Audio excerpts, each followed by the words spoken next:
Thanks again for everybody joining today. I want to welcome you to today's webinar. It's titled Navigating Volatility, Operational Playbooks for Turbulent Times. I'm excited to be joined by J.D. Miller, author of the CRO's Guide to Winning in Private Equity. He brings his extensive experience helping revenue leaders navigate the complex world of investor-backed business growth. Today, we'll explore everything from the daily operational tactics to strategic annual planning, with a special focus on the metrics and frameworks that drive successful outcomes in today's volatile market.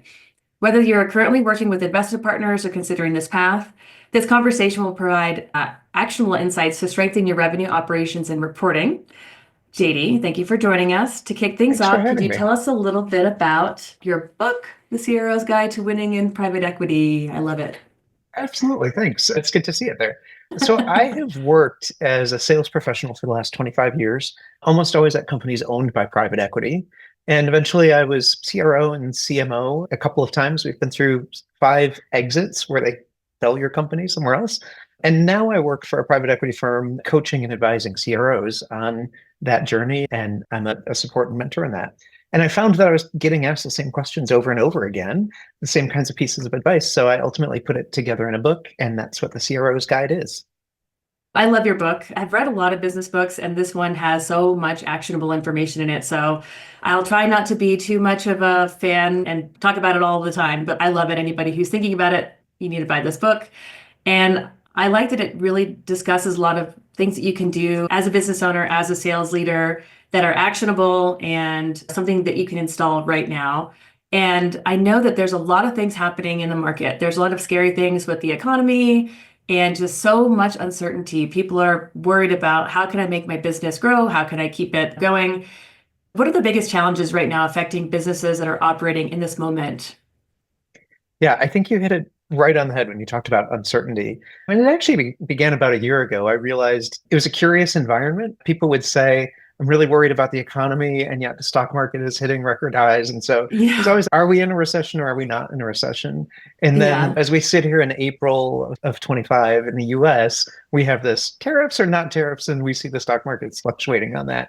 Ultimately, the core fundamentals of a business, how are you going to grow and how are you going to be profitable, are how you're going to weather that storm. And so in private equity, we talk a lot about the rule of 40. And we think, and so that's you add the percentage of growth that a company has year over year to the percentage of profitability it has. And if those add up to 40 or more, you're a really strong, stable company. So as we look at that volatility in the market, we may not be doing so much growth. We may be working on managing our costs so that we maintain profitability, but always looking at those 2 factors are great ways for us to have healthy businesses. So that's actually a metric that many SaaS companies are really interested in tracking. I hear that a lot with SaaS leaders.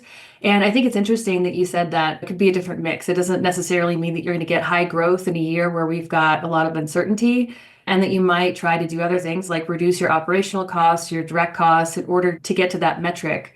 It's not like something that's set in stone where you must have 10% growth year over year or 20% growth year over year. You've got some flexibility to work in the downtimes, and it doesn't feel like you're like stuck. And this is the prescribed way of doing it. And if you don't get it done this way, then, you're toast. I think you're right. When I began selling in the 90s, I worked for .com that was going through that .com boom. Their method to getting rule of 40 is we were growing 70% a year and we were spending the investors' cash. We were negative 30% profitable to get there. But it was a time when the economy was booming and there was tons of talent around. And so it was like, great, let's seize as much of the market as we can. Today, when the market's a little bit slower, people are more careful on their pennies and we might not spend as much. So we'll trade that off with growth. But ultimately, if you've got those balancing out, you're a stable business that is going to keep people employed and keep creating value for your customers. Exactly. That leads me to think that somebody who is interested in becoming marketable to a private equity firm, that they need to start looking at metrics and be really data driven. And that needs to really be top down from leadership all the way down from CEO to sales leaders to sales team. Are there any other metrics that CROs or CEOs need to be monitoring, especially now that things are on shaky ground? Yeah, I think a few things. First is having alignment on what is your growth target and what's your profitability target. But for the CRO, we're in charge of all the new revenue coming into the business, which is generally your growth target. I talk about this in the book too, about a win creation waterfall and really understanding not just I'm trying to do $10 million of new business this year. But what are all the precursors to that? Right. Based on my win rate, how many opportunities did I have to get $1 million done? Based on my cold calling success rate and show rate to my meetings, how many appointments did I have to set to get that many opportunities in pipeline? And aligning everyone in the organization around that. And at the highest level, yes, you and your investor may be saying, we're headed for $10 million of growth this year. And then you need to be able to turn to every member of the go-to-market team and other teams in the company too about here's the metric of the things that you do that are a precursor to supporting the ultimate business goal. What is it? A goal without a plan is a wish, something like that. I feel like if you don't go through and do that due diligence, do the thinking of, okay, I need to have X amount of calls, and those lead to this many amount of people showing up, and then this is going to keep going down the pipe until you realize, okay, I started with 100 calls and I only ended with 2 or 3 people who signed. You must realize in that whole process that you've got to track the data throughout the entire process, but also understand if I want to make $10 million in revenue or whatever that number is, I need to understand everything that goes into it in order to make that happen. Instead of just saying, I want to make $10 million and that's the end of the conversation. I think that's really just the beginning of the conversation. Absolutely. And sometimes when it's annual planning time, I'm not the best friend of my CEO because I push back on this a lot about we can pick any number you want, but then we also have to talk about all the flowing numbers.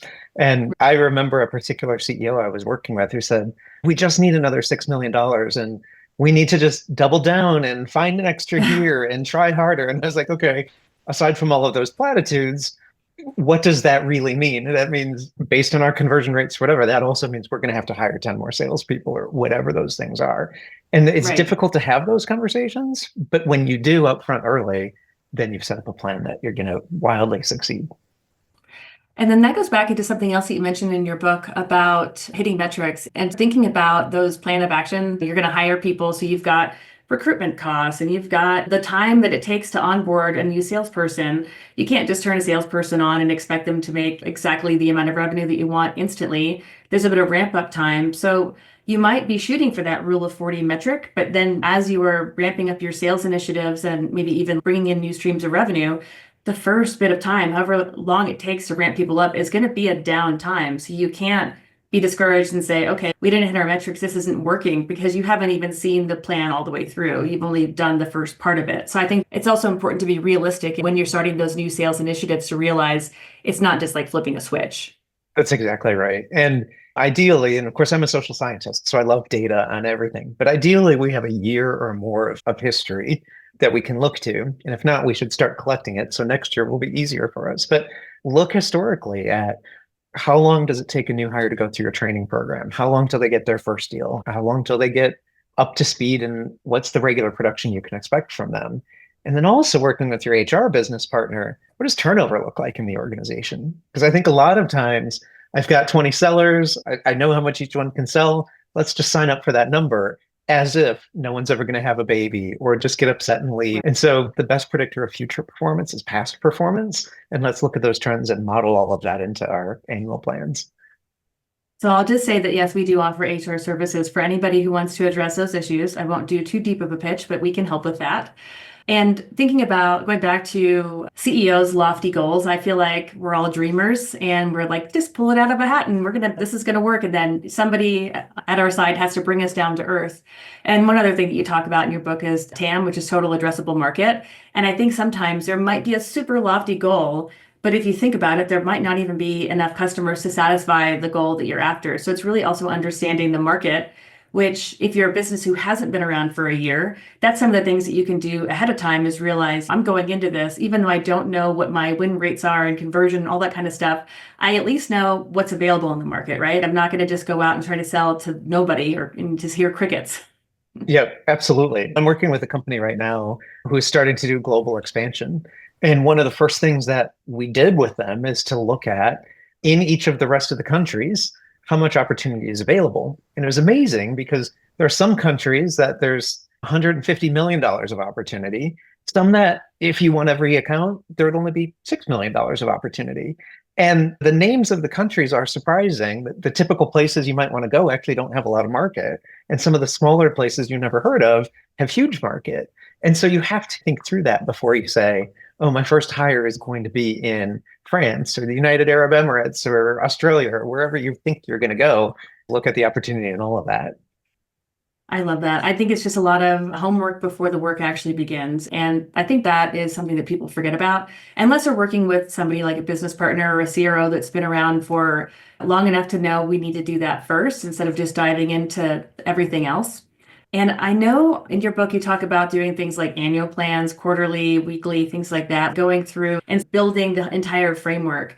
And I think saying something like, we're going to make $6 or $10 million a year extra sounds great, but it could also be super frightening if you don't go through and build everything else, all the checkpoints in order to track against those things. So let's talk a little bit about the annual plan and how to develop that and work up to that. So building a saying of a plan really helps people to avoid failure.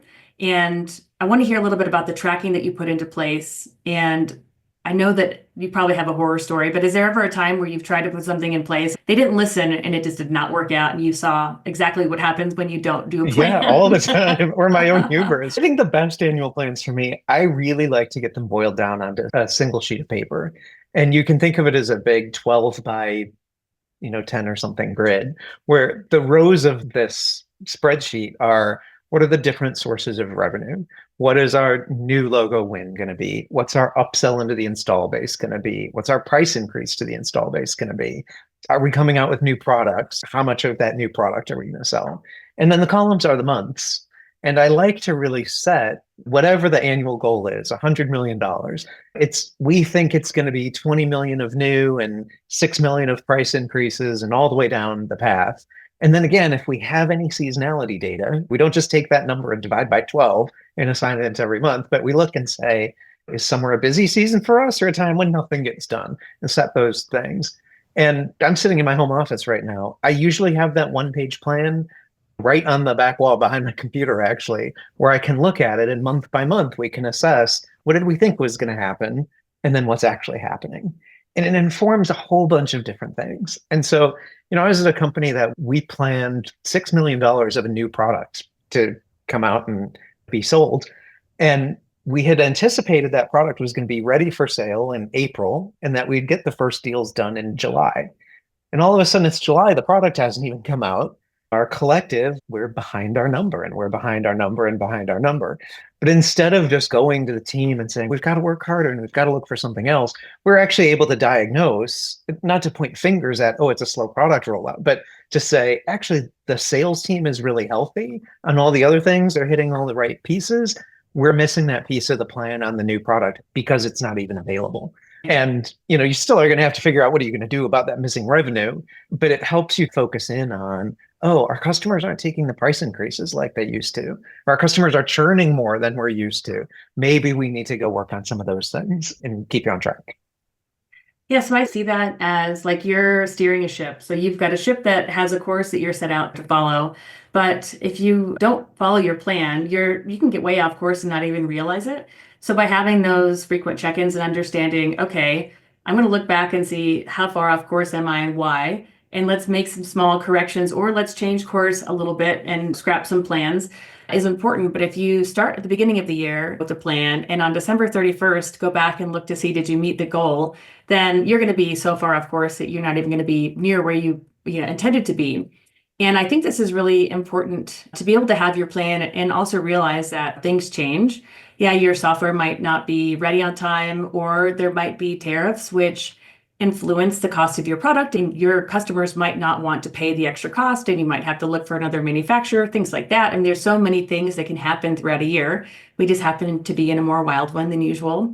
But it is really important to have a level head about it and realize not everything's going to be perfect all the time. And we've got to track the course, but also be okay with a little bit of change when it happens. Right. And I know you talk about this with your customers as well, is we can deal with any news, but let's get the news out early so we can figure out what it is. Because when we're weighing that growth and profitability, if you wait until November to decide, oh, I really am not getting the revenue and we really have to cut a lot of costs, there's not much to do there except the really big scary moves of firing hundreds of people and closing offices or closing down plants. If you can start in June or July and say, hey, we're getting a little bit off course, it may not be where we want for the rest of the year, we can slow down our spending, we can slow down our hiring and have a much smoother reaction without messing up the culture or the employees who come to work every day. For sure.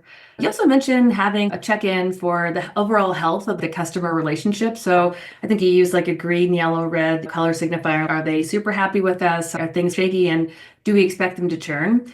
And I think having a system like that in place and just asking the clients, are you happy? Is anything we're doing wrong or could we be doing any better? Asking for those pulse checks, I think is really important.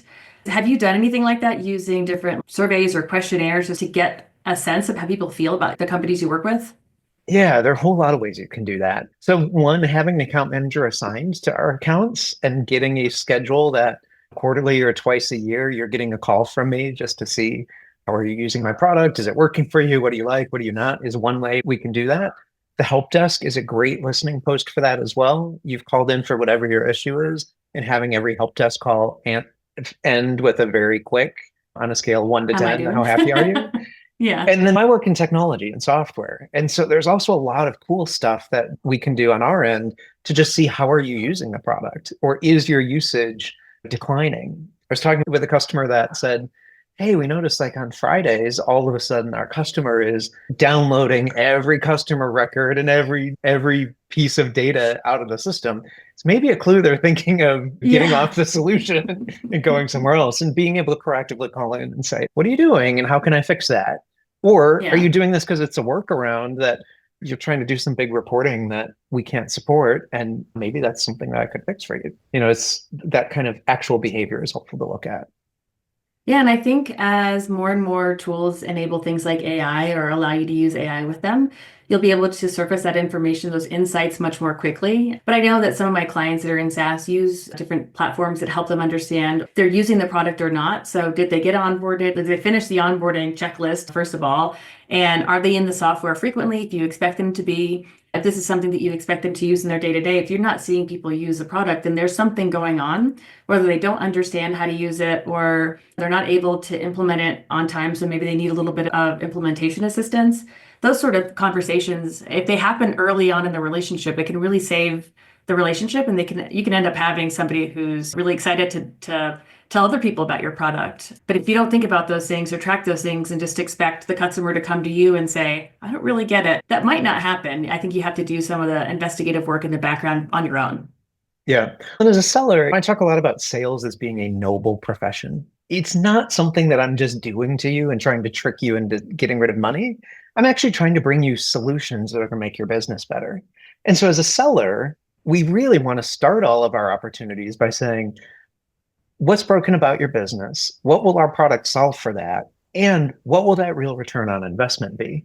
And so before you buy the product, let's agree you're trying to grow sales 3% through this thing, or you're trying to cut costs by automating something that you've been doing manually. And that's why you bought this product to begin with. And so that's a great benchmark for me to be checking back with you quarterly, annually, whatever it is, to say, are we hitting those goals or are we not? Why? And then using that as a benchmark of how happy are you with how we're getting there? Got it. So I want to talk a little bit about how the conversation around metrics might be different if you're talking to a CEO or other C-level person on the team versus somebody in sales leadership position or somebody on the sales team. I know that sometimes conversations are going to be more tactical with the C-level people, and it might be more like this is what we're doing and delivering the framework to the sales team. But what do those different conversations look like when you've already decided on what the annual plan is and everything in between? Ultimately, I'm trying to have the same theme up and down, but the orientation for everyone is going to be slightly different. At the C level or the board level, I hope we're having the big strategic conversations about how are we growing, we're penetrating new markets, or we're opening this country, or all of that sort of stuff. And I'm hopeful that I'm not in a board meeting that we're talking about which particular seller is not doing well, because let's go deal with that at the management level. But I also think once you've set that high level goal, it's really important to help your sellers and help everyone up and down the chain understand how they connect to it. That engenders a lot of employee satisfaction too. It's one thing to tell someone on the support desk, you have to answer every call within 30 seconds. It's another thing to say, as a company, we're really trying to grow this year, and we're going to do that by retaining our customers. We're trying to save 5% more of our customers. And we know that one of the biggest things of their satisfaction is speediness. And so every time you pick up that phone call within 30 seconds, you're making a happier customer, which is helping us make the goal and all the rest of it. And so when you have individuals understand the piece they play, like we are talking about kind of the same metrics, customer health, customer satisfaction, and all of that, but we're personalizing it to the context that everyone has. Yeah, I think if you just tell somebody pick up the phone within 30 seconds, it's more like a demand. And they might feel like, okay, why? Why does this really matter? Or leadership doesn't talk to me. I'm never part of the conversation. I feel like there's siloed leadership versus the rest of the team. And I do really feel like the culture needs to be that we are a team. We all influence the result of our success or opposite. So let's talk about how we can get there. But if it's really adversarial and you need to pick up the phone within 30 seconds and nobody really understands why, then you end up having a pretty bad company culture. And then you deal with all other kinds of problems like attrition with your team. You don't have happy people doing great work. Now you've got people who are grumpy picking up the phone or they're leaving to go somewhere else. It's important to avoid that by being as open as you can. And I have a PhD in communication. And so the social scientist in me also is reminding us that companies are made up of individuals with individual goals and dreams and desires. A lot of times, if you go on a site like Glassdoor or any kind of social media, you hear, my company is stupid. My company did this bad thing. I can't believe they. At the end of the day, the they is usually me, and Yeah. there's a reason behind it. In practical terms, I've been at organizations where we've looked at product lines and said, we're going to discontinue this product line because customers who buy it churn 2 years later. They don't hold on to it. It's only $6,000 to get in the first place. And if you don't use it for at least 5 years, it's worthless to us.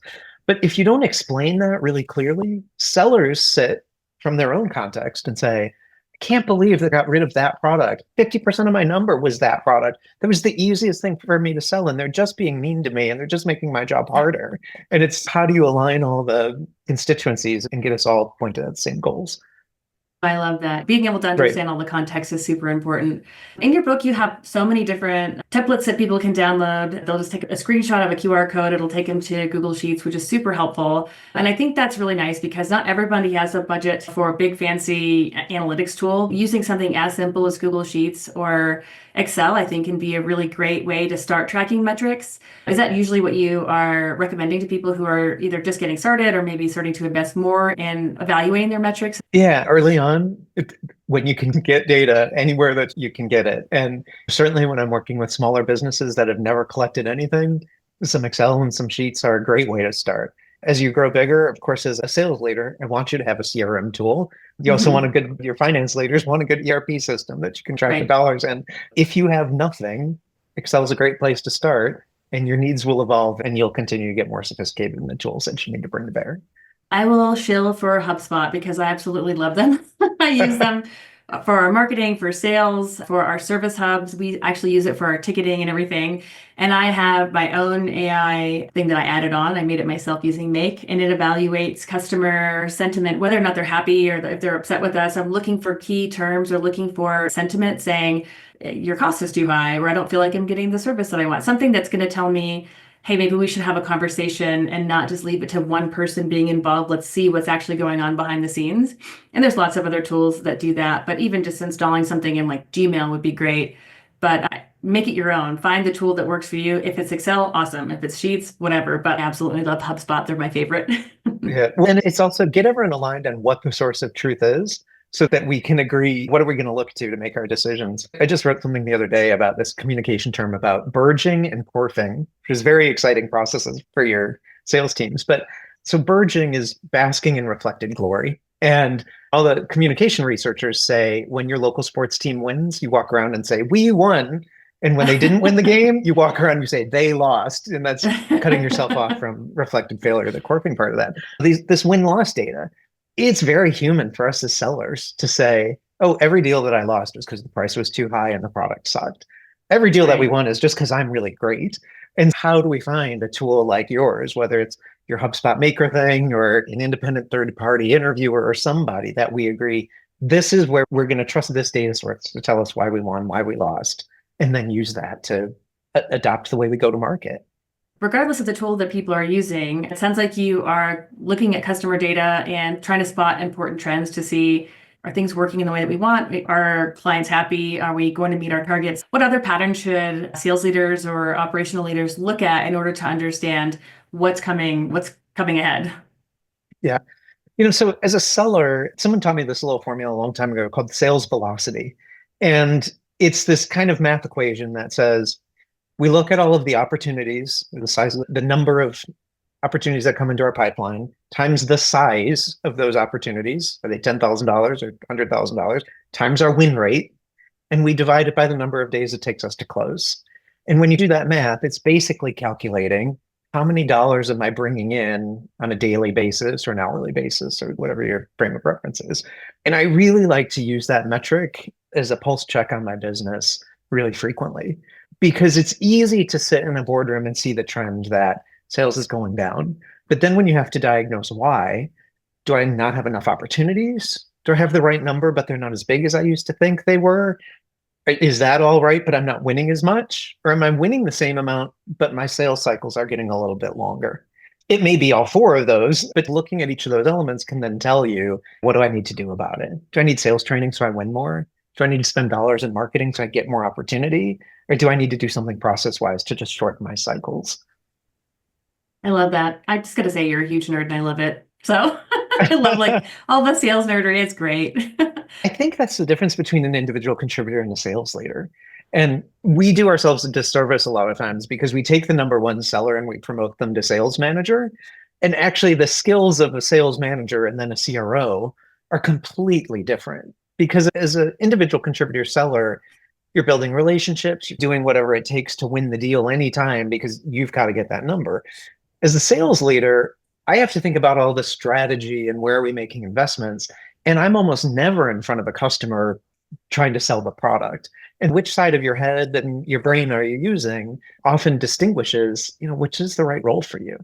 You don't have to become the sales leader. You can have a great long career being the best seller, and you could be a pretty bad seller and be an amazing sales leader too.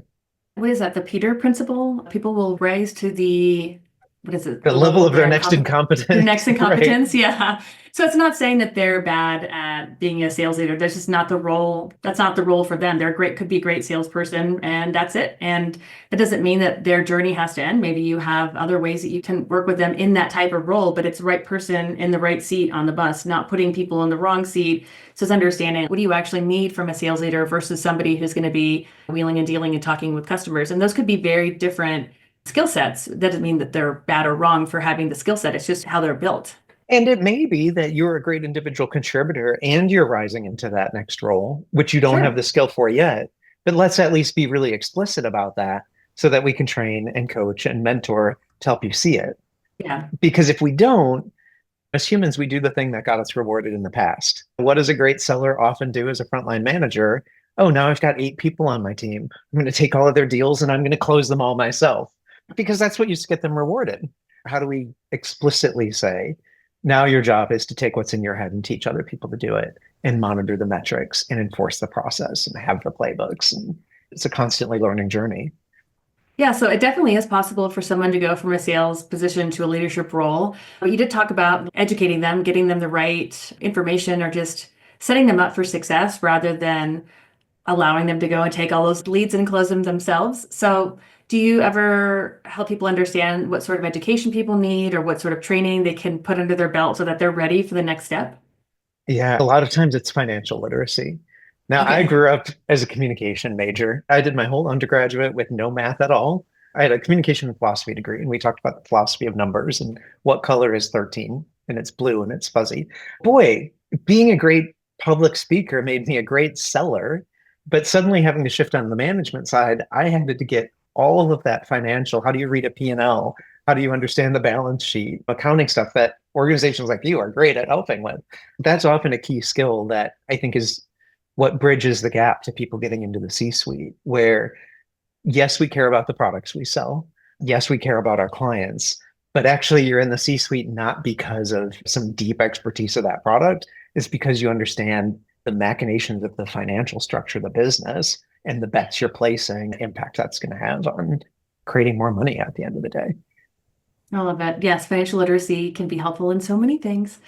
I love it. What about things like competitor research? Do you ever help coach people or work with your teams to understand what are our competitors doing? And I feel every day there's new competitors even popping up for us. So understanding there's a total addressable market, now we have maybe a smaller chunk of it. How do you go about doing that competitive research and understanding where you fit and where your competitors fit in the market? Yeah. I think this is a place where there's a lot of specialization. Certainly, there are marketing people who've made their career out of that. There are product management folks who have done that. The rise of the internet has given us a whole lot more data to find out. When I first began selling in the late 90s, how did you learn about the competitor? You had to take a sales call from them. And it was probably pretty unethical. Get a secret shopper to go collect their information at a trade show or something like that. Today, we tell you everything about our companies online. If you're willing to look at it, it's all on our website. If you're a publicly traded company, all your financials are there. So I think the challenge today is how do you sift through all of that data? AI tools are helpful for that. There are research agencies, marketing agencies that can do that. And it's just staying engaged all the time because the market, as you said, it shifts really quickly every day. And seeing it on LinkedIn might be your first clue. So if you are interested in getting investors through private equity or elsewhere, it seems like you might need to have some of that stuff already nailed down as well. Even though it might change, being able to understand where you fit in the market is probably something that you'd have to have a narrative around. I think narrative is a great word. And as you think about looking for your investor, the question is not just, will you give me $10 million for my business? Is, will you give me $10 million to do this particular thing? And different Right. investors have different skill. So I sometimes describe private equity like house flipping. You buy a property that's got good bones. If you replace the kitchen or you install a pool in the backyard, it's going to be even more valuable a couple of years from now. Well, some private equity firms are great at kitchens, some are great at pools. So I think when you're looking for an investor, it's understanding what is the part of my business that I think I can evolve to the next level, and what is your investment going to do for that? And that'll help you narrow down. I work for a private equity firm that does a lot of growth. And so if you're a business that says, I'm going to take this money because we're building new sales teams and we have a good sales process, but now we have to run it at scale across 16 countries. Great. We love to do that all day long. We're going to send JD out to help you do that. If you're a company that says, I need to eke out a little bit on my manufacturing supply chain, maybe there's someone else who's good for you on that. So it Right. all does come back to data, knowing your business really well, not trying to pretend that everything's perfect, but being clear on the narrative of what is the story of this business today? What's the story over the next 3, 5 years? And then how can investment make a difference for it? So being able to understand those metrics and say something like, we want $10 million in funding, our sales velocity is this, having all that stuff in place and knowing if we get this money, this is what we can expect is going to happen. Even going back to things like, we're going to hire a sales team and it takes this long to get them onboarded and you will be able to see a return at such and such date. All those metrics are really important for helping people understand how viable is your investment? Is this something that they're going to see a return on, or is it something that they're just throwing into the void and they're never going to see again? Exactly right. And we talk a lot about the J curve, which is this really scary thing about you're this profitable, and then all of a sudden the investment is going to come in and everything's going to drop off because it's going to take you a while to digest the new processes and frameworks. And you hope Mhm. that it's then going to have this huge hockey stick up. But being able to know what that J curve looks like and have everyone hold hands and agree, this is what we're expecting. And week by week, month by month is our bet paying off and is it doing what we think it was going to do? It is really a critical fraught time for leaders. Oh my gosh, I've been adding a new service line on our team. We had an HR about a year ago, and that was frightening for me because I was like, okay, we were investing in people ahead of time and processes and all this stuff that I know will have a return, but this is going to take this amount of time to build everything up to make it something that can be profitable. But if I hadn't planned in advance and known what are the obstacles that might come our way, what are some of the things that we need to be paying attention to, then we could very easily have let that completely drain us, which I know can happen. Sure. And being really close to your market to know what is the minimally viable product. Because it's Right. one thing for you to say, we do accounting services. Now we're Uh-huh. going to do HR services. What does that mean to your customer? And does it Right. mean, and I don't know all the details of HR, but does it mean I Okay. just have to do payroll, or is payroll not good enough unless I also can do benefits and insurance and the rest of it? Because the worst is you spend time and money building half the solution that nobody wants. And so that dialogue with your customers, constantly back and forth testing, is really critical. Oh yeah, we had beta testers for sure. We gave them really steep discounts in order to get their feedback and understand what's working and what's not working. I think really need to have good relationships with their clients in order for that to work as well. Because if you ask somebody, how are things going? Do you like it? And you don't know them that well, they're not going to tell you the truth. So being able to ask those Right. questions and be able to hear an answer that you don't necessarily want to hear, but know that answer is going to help you, everybody in the future is so important. Just have to have thicker skin and know that it's not personal. And really probing for that specificity. That Oh, the yeah. worst thing when we finish our webinar and I ask you, how do you think it went? Is for you to say, great, because I don't want to tell you you were too You're wordy right. or whatever that was. And so really probing for what is the thing I could have done better? What are the three things that would have made you happier with whatever it is? Yeah. And yeah, being vulnerable about that is sometimes hard. Yeah, for sure. I have a question that's going to go back a few questions. You had mentioned going to private equity firms and knowing you're good at this and you're good at that. You're good at growth, you're good at manufacturing. So understanding the strength that the private equity firm or whoever is going to be investing, knowing they're aligned with what you're after. So not going and working with somebody who might not be able to even help you on your path. So I can tell you, I get emails every day from private equity, from people trying to buy the business and or give us money to help grow the business. And it's so hard to even know, what do you look for? How do you find somebody that can help you invest? Is it going to be something that is a good relationship? I think that there's some misinformation about private equity just being sharks or whatever. Just think of a bad word and apply it to private equity. But I know that's not always true. I've seen it be really positive for lots of businesses. So if somebody is currently in a position where they know they need to get some outside capital in order to make their business really grow and move a lot faster, how would they even go about getting started? So I do think it is like a relationship. It's dating or getting married or something like that. And so ideally, we do want to date for a long time before we get married to each other. I worked with someone who said they were a big boater, and there's this flipper round the world boat race that they take 12 people and they put them in a clipper boat, and the job is navigated around the world. And the speaker was talking about all the lessons they learned. And the first is that whoever is in your crew, you're stuck with them until many weeks from now. And people are going to start to stink. And even the people that you loved in the beginning are going to get frustrated with each other at the end. And so I think it's great if you can start building a relationship with a potential investor before you have to jump in and get married right away so that you know what you're getting into. And I think the best companies I've worked with, it's been part of my marketing team to just have a mailing list of who are all of those people that are emailing you. And before you're asking for the money, can you be Right. sending them monthly, quarterly updates on here's what's going on in our business? Let's have a coffee about what's going on with you. So you really get to learn the nuances of how do you think? Are you a personality that I like? Can we work really well together?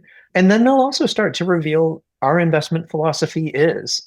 Some private equity firms, we really double down on that founder and we really like them. Some private equity firms, the very first day, we say the founder, thanks very much. Here's a big check for you. And we're replacing you with someone who knows how to run the business.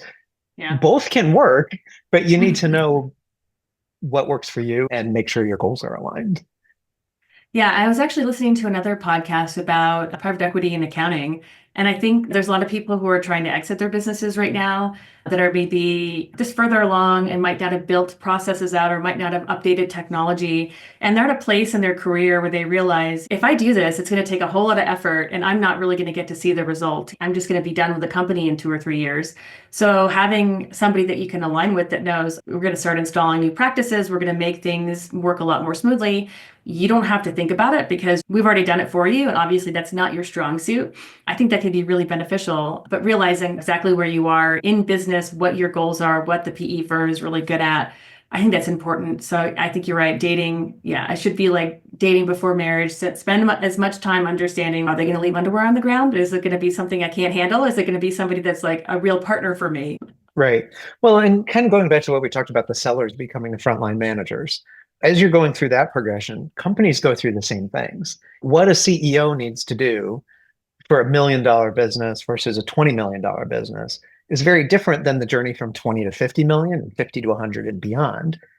Some CEOs want to stretch and grow and learn the new skills and say, this used to be my winning formula when I knew every customer, and now I'm so excited to be the CEO of a giant company where I couldn't possibly do that. Some don't. And it's okay to say, I really thrived in that small startup phase and I want to be in every deal. And so it's time for me to hand off this company to someone else because I want to go back to doing the things that I used to do really well. So it's always a very personal decision. Yeah, and also, what do you like? What do you want to let go? What do you want your life to look like? I think so many people in my industry are so used to working 60, 70 hours a week in the busy season or more. And then even in the off season, it's still, you're married to your work. So if you end up working with a really skilled partner, a private equity partner, and you're suddenly freed up to do things that you like, and you haven't actually spent the time figuring out what you like, you might realize, oh, I'm in a weird place now.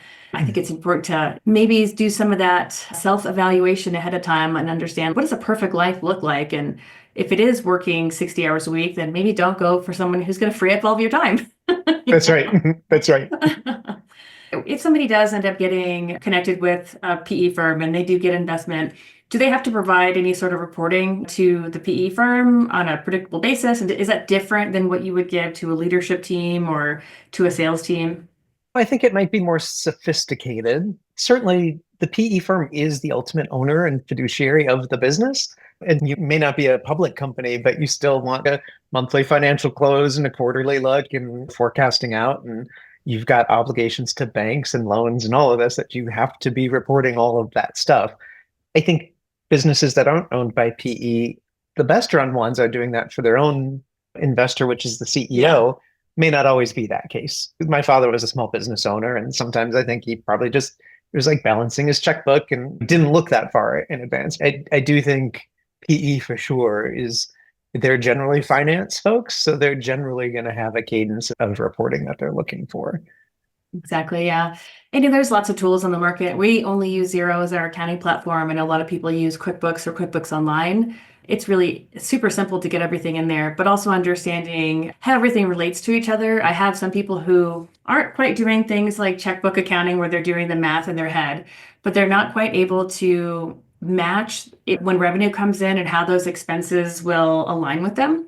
People who are maybe just trying to get into following GAAP and get deferred revenue and accrued expenses, and helping people realize, hey, when you make a bunch of money in January because you signed a bunch of contracts, that doesn't mean that January is the best month ever. If you're doing accrual basis, you've got to look at it over time and understand the labor that goes into honoring those contracts over time. We've helped people to go from a less sophisticated way of handling their financials to more sophisticated from the manager's perspective. I don't want to see any valleys and troughs. I want to understand month over month how things are actually looking. Therefore, we have to match income and expenses to each other. And I think that takes a bit of business maturity. I think even some SaaS companies that are funded struggle with that because they might have somebody in-house doing it, not really understanding how that works. But if you have, like you said before, given your team some education around financials and everything, I think that people will be able to catch on to that stuff soon, and it'll get cleaned up rather quickly once people see what's going on. And I do think it's working with a professional like you to understand what does the business need. I've worked with sales leaders or companies that cash flow was a really big issue. And so they trained their sales team, like sign people up for multi-year deals and collect all the money up front because we really need that. And then later, when cash flow wasn't as big a deal, the guidance changes to, you know what, we really don't need the cash. Sign people up for multi-year deals, but have big price increases year over year because it's like the long-term growth that we care about. Where the sellers sometimes are like, I was giving all these discounts if you could pay up front. Now you're telling me, oh, I don't want the discount. It's more valuable to me over time. The CFO or someone, a financial advisor like you, in the mix can help guide what's needed today and how does that change over time as your business changes. Yeah, and especially now with everything in flux, maybe you did sign a multi-year deal 3 years ago and the contract is going to be re-signed this year. And maybe based on your pulse of the company, like things aren't going as smoothly as you thought. You might have more churn happening, or fewer people are interested in signing on to a 3-year deal. They want to do things differently. I think it's really having a sense of what do your customers actually need in this moment? What is the market really asking for? And being able to respond to it rather than wondering, why did I lose all my customers when I tried to do a huge price increase going into the 4th year, or not talking to your customers and just sorting out like, what do they actually want? I think the best CFOs that I've worked with have gotten very curious about what's the state of our customers' business and what does their CFO need. And sometimes we can structure really creative deals that help them accomplish their goals that will also be good for us in the end. But it all Right. starts with the dialogue and understanding the terms we're talking about. Yeah, for sure. I'm expecting that some people might be in a cash crunch right now because things are a bit volatile. We talked about having your annual plan, your quarterly check-ins to see how things have gone throughout the quarter, and monthly as well, then weekly one-on-ones with your sales team, understanding like what's in the pipeline, what do you actually expect to close, what's our sales velocity look like. Is there anything else that people tend to look at or are important for leaders to look at on a weekly basis? We do cash flow forecasting for our clients. Do you do weekly sales forecasting to understand volatility in the market right now? I do. So I have a RevOps team that produces, I call it the weekly flash report. It goes to my sales leaders, my executive team, and my board. And it has really three numbers. It's here's my absolute committed number. I know we're going to do $1 million this quarter. My absolute best case is 2.5 million. If everything worked perfectly and we ran the table, it would be 2.5 million. And then what's my forecast, which is going to be somewhere between there. And I really like having that kind of three number conversation because then it lets us have the strategic discussions of, okay, if everything goes terribly, there's only $1 million coming in. Maybe it's a conservative time and we're going to run the business only counting on that million. We know that we should never run the business counting on 2.5 million. And then it's that kind of where between those two are we comfortable and what level of risk are we willing to take?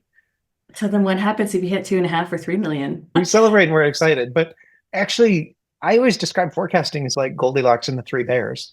That we don't want to be too big or too small. We want to be just right. Because if Right, I yeah. kept telling you 1 million and then I did three, like that's great. But that was $2 million that you could have let me spend on new product or hiring more people a Yeah. lot earlier. But the reverse is worse. I really don't want to promise you 3 million and show up at the end with only one. Yeah. No, I think that is important. If you had an extra $2 million to spend, you could have been adding fuel to the fire. Like you said, also getting additional people on the team, understanding those ramp up times as well, just not sitting on a boatload of cash waiting for things to happen. Like, of course, we're going to be popping bottles and whatever people do to celebrate, but there's a lot of missed opportunity if you're not realistic with what the forecast actually is. So it is so hard to get things just right. But I think understanding the business and the history and what's coming ahead, I think that can really help people dial those things in. When you get it wrong, you just adjust in the future and you try to get it closer and closer over time. Will it touch? Probably not. And this is where I think a lot about the humanity of people and the way that people get rewarded. This forecast accuracy is the conversation that is the hardest for me to have with individual sellers because I've often worked with sellers who, one, they don't want to give you bad news. And so they promise you 3 million because they don't want to tell. And then 3 days before the end of the quarter, they're like, oh, this huge disappointment. I'm so bummed. But the reverse is true too of sellers who really want to sandbag and be the hero and say, promising 1 million, I'm promising 1 million. And now it's the end of the quarter and you're a little nervous. Oh, look, surprise. Aren't I a great seller? I came in with two. It's all people and motivations that have us do both of those behaviors. As a leader, I'm really trying to cut through that noise and just have a discussion about what's the right thing for the business. Not too small, not too big, not too cold, not too hot. And often I'll put in reward processes for that, where in addition to like sales club or whatever, we have a quarterly commitment club that who were the people that were closest to the pin on their estimate, because it's a really important skill to run a business by. Yeah, and I think being able to see those indicators, like we talked about before, people booking calls, people showing up to calls, and you actually have to go in and track those things inside of some tool, whether it's Google Sheets, Excel, or HubSpot, or whatever you use. So I think it's important to also motivate your team to track those activities so that you can really dial in and understand, okay, you aren't tracking as many as you normally do, what's going on, and trying to fix those issues ahead of time. Or if you see that somebody's sandbagging, you've taken a lot of calls, those calls are showing up, and why, what's actually happening? Are you going to close something the 11th hour or are you going to pull something out of a hat? Having those conversations with your sales team as those activities are happening, but tracking it is such an important thing to do and so hard to get people to do as well. Do you have a special formula for getting people to actually do those things other than like stern talking tos? It is a stern talking to. Sometimes we'll make a game out of it and we're going to have some kind of a reward, that sort of thing. I like the person process, but then I also really like AI, which comes back to our data discussion that if I have a Right. year's worth of history, I can use a lot of AI tools that'll really tell me. I like to teach the lesson and have people go through the practice on their own. Increasingly, I'm running my business by what the AI tools are Yeah. producing for me. Me too. Since your book was published, there's been some changes, obviously, in the economy. Do you have any updated advice for somebody who might have your book now and now we're in a different state of the economy? The book is really about predictable, repeatable sales process. And I think that's good in every economy, predictability. As a seller, when I look back over the kinds of products that I've sold, every product kind of boils down to one of three messages. Either the best is there's a law that says you have to do this thing, and my product helps you do it, right? You're going to comply with Sarbanes-Oxley when you have this financial package. It's going to keep you out of jail. Boy, that's a really great thing to sell. If you're not selling that, there's not a lot of those products out there. Every sales pitch is either about, I'm going to help you sell more or I'm going to help you cut costs. And I think what the social science says is people will lean way more onto avoiding loss than they will on capturing gain. And so sales pitches that are about saving money are much easier to sell than sales pitches about you're going to make more and double the size of your business. And I think especially in this economy, when a lot of CFOs and boards and the market is back to where we were a year ago, is it good? Is it bad? What's it going to be like tomorrow? They're getting more and more risk averse. The best sellers are able to dial in messages about how buying my product is going to help you avoid some loss is probably what's in season right now. So I should be telling people that we get an entire accounting team with Accounting Pros at a third of the cost of hiring a person. That should be our sales pitch right there on the nose. Absolutely. Yes. Think about all of the additional accountants you don't need to hire. Not, Yes. oh, think about you're going to make twice as much money on your bank investment or whatever they are. Yeah. JD, this has been a really wonderful conversation. It's been really nice to get to know you and to learn more about your book. You have so many wonderful insights to share, and I'm really glad that you shared them with our audience. Do you have a place that people can find you online? I know that you can get your book on Amazon, but how do we get in touch with you if we want to? Yeah. You'll find me on my personal website, which is jdmillerphd.com. That's also my handle on all of the socials, JD Miller PhD, and they'll lead you to the book and they'll lead you to me as well. Thank you. I hope that people look for you online and are able to reach out because you're just a wealth of information. And thanks everybody for joining today. I hope to see everybody again soon. And the recording will be sent out to you, so you'll get that. And have a good day. See ya. Thanks for having me.